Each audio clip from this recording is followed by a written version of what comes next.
Yo tout le monde, alors on est à J1 là, j'ai terminé mon premier jour de stage et du coup je vais vous raconter comment ça s'est passé. Alors je sais pas si je vous l'avais dit mais je suis en première année de kinésithérapie et, euh,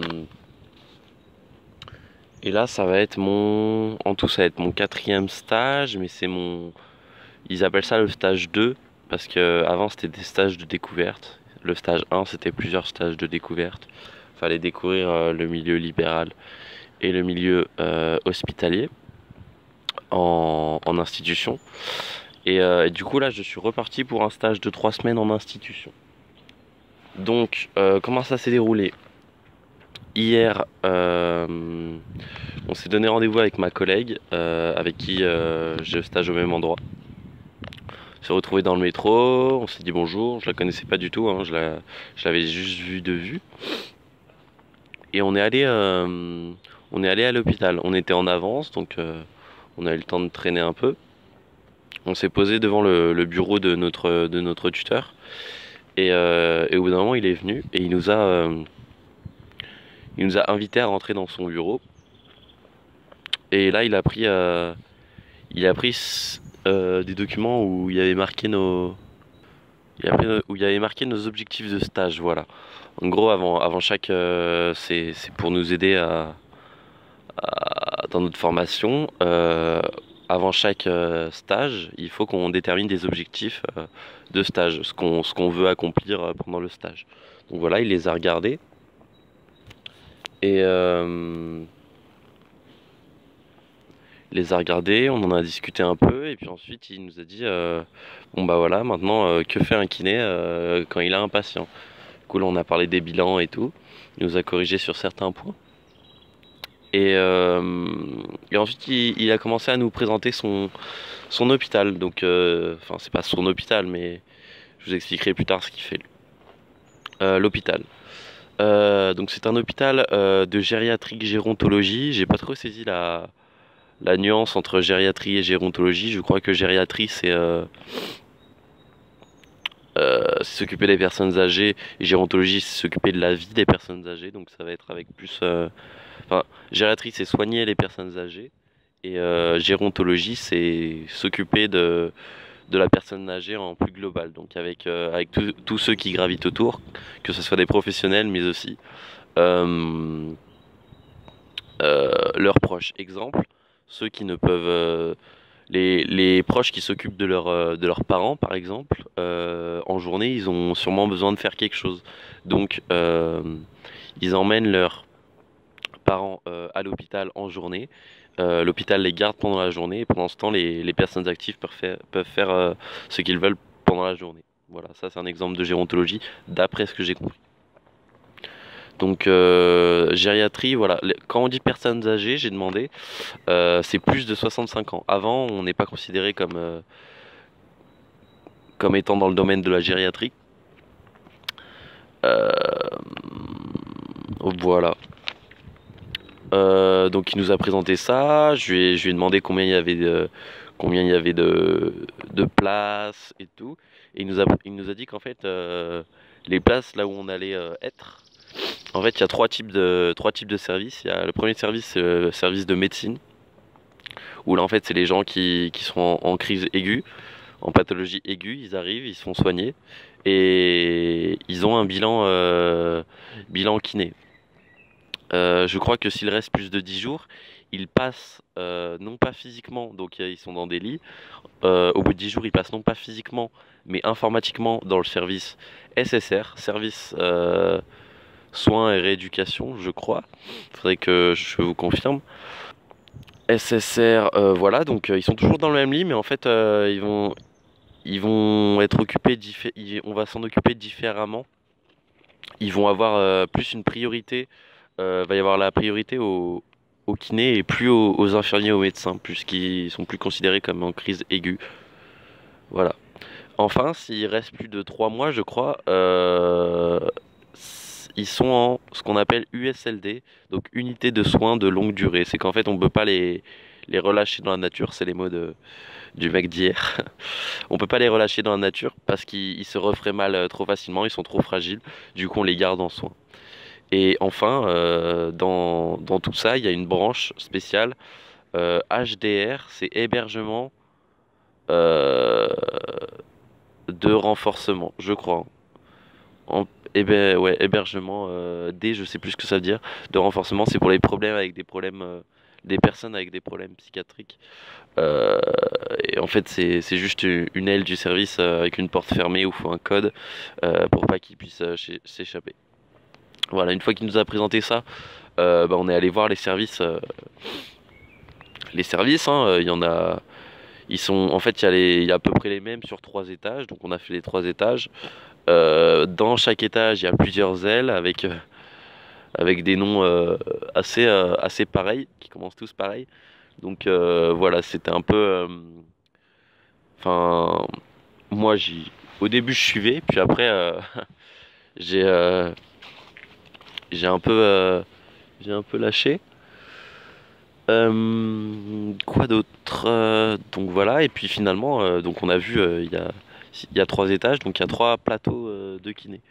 Donc il nous a fait choisir notre plateau de kiné, un peu au hasard, hein, donc ma collègue a pris l'étage numéro 3 et moi j'étais au deuxième. Donc voilà, donc on a commencé notre journée vers 11h, 11h30 sur un plateau, donc on a été séparés et à partir de là, voilà. Donc moi je vais parler de mon plateau. Mon plateau est composé de 3 kinés. euh, et du coup au début j'étais posé au milieu de la salle et en fait les 3 kinés faisaient leur boulot. Et finalement il y en a un qui m'a pris sous son aile. Et il a commencé à m'expliquer des trucs. Il m'a. Comment dire?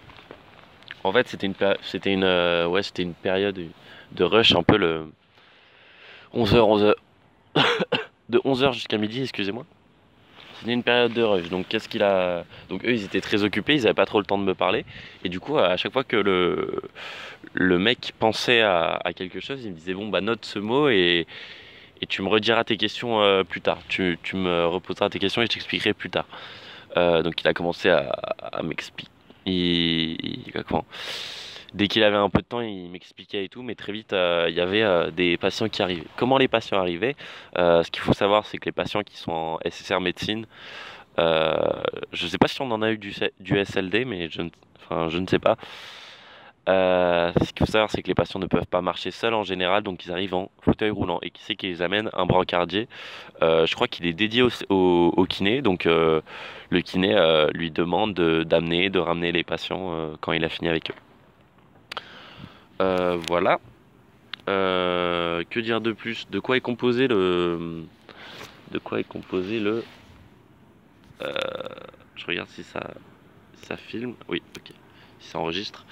De quoi est composé le service de rééducation? Le plateau, pardon. Voilà, le plateau. Euh, de quoi est composé le plateau maintenant? Donc c'est une pièce, je sais pas, elle doit faire 30 mètres carrés. Dedans il y a des toilettes, un box pour faire de la kiné respi, un box pour les ordinateurs des kinés. Au beau milieu de tout ça, il y a une rampe pour marcher, une rampe avec deux barres parallèles pour s'y accrocher. Il y a deux vélos, ils appellent ça des vélos. En fait, c'est juste un guidon et des pédales. Et en fait, on approche le fauteuil du patient devant, on accroche ses pieds et il peut pédaler pendant 15 minutes. Voilà. Et à la fin, ça nous donne des stats, son effort fourni, sa force fournie par la jambe gauche en pourcentage, par la jambe droite en pourcentage, etc. Voilà, s'il a eu des spasmes, c'est-à-dire s'il s'est arrêté pendant qu'il faisait du vélo, voilà. Et généralement, les patients battent leur record, à part quand ils sont de mauvaise humeur. Donc voilà, maintenant, il y a quoi d'autre dans ce truc? Il y a des ballons, mais on n'en a pas utilisé encore. Et il y a aussi plein de déambulateurs, de cannes, de trucs, mais là non plus, les patients généralement viennent avec leurs cannes, leurs déambulateurs, et voilà, donc on n'a pas besoin de leur en donner, donc on n'en a pas utilisé. Au plafond, il y a... qu'est-ce qu'il y a au plafond? Il y a, je sais pas comment on dit, un rail pour sûrement porter les patients qui peuvent pas se porter tout seuls.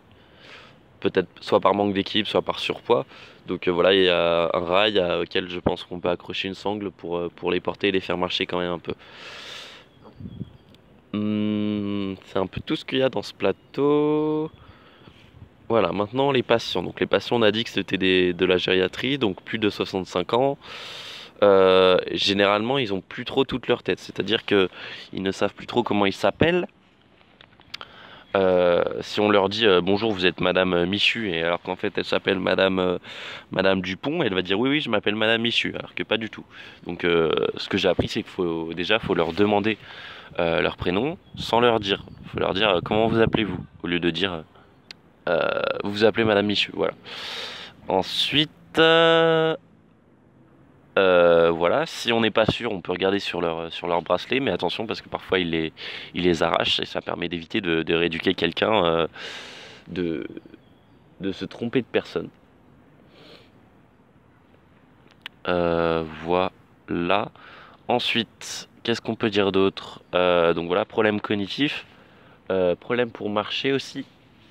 Donc l'objectif, ça va justement soit de les maintenir, soit de leur améliorer la marche. On a une dame qui s'était cassé le fémur il y a quelques semaines et là elle remarche. Elle a eu un appui direct, là elle remarche. Elle marche bien. Elle avait 102 ans, la femme, elle était super sympa. Il a réussi à la mettre de bonne humeur d'entrée et du coup elle a bien marché, elle a fait du vélo. Voilà.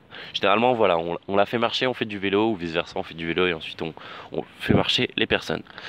Euh, J'ai vu un monsieur aphasique, j'en avais déjà vu un, mais voilà, j'en ai revu un. Ça fait toujours drôle. J'espère que je pourrai m'y habituer, hein, parce que voilà. Qu'est-ce que j'ai vu d'autre? Hmm, J'ai vu mon tout premier bilan, on va dire sérieux, noté sur un monsieur qui était en médecine. Donc là, depuis pas très longtemps, il avait fait 2 chutes et le médecin avait prescrit un bilan pour son équilibre et quoi d'autre. Voilà, pour voir si c'était pas un défaut d'équilibre. Donc on a fait le test, il s'appelait le SBBP, je crois. Attendez, oui, c'est bien ça, le SBBP. Je ne sais plus à quoi ça correspond. Euh, on lui a fait le SBBP, donc voilà, c'est plusieurs tests qui se suivent, donc vitesse de marche, est-ce qu'il arrive à se lever de son fauteuil et se baisser de son fauteuil 5 fois d'affilée le plus vite possible, voilà, est-ce qu'il arrive à rester pieds joints, les mains décollées d'un déambulateur debout, est-ce qu'il arrive à tenir en équilibre, est-ce que s'il ferme les yeux il arrive toujours à tenir en équilibre, est-ce qu'il arrive à tenir en équilibre sur un pied, sur l'autre pied, et puis finalement est-ce qu'il arrive à rester en tandem, c'est-à-dire comme sur une poutre, un pied derrière l'autre, voilà, est-ce qu'il arrive à conserver son équilibre.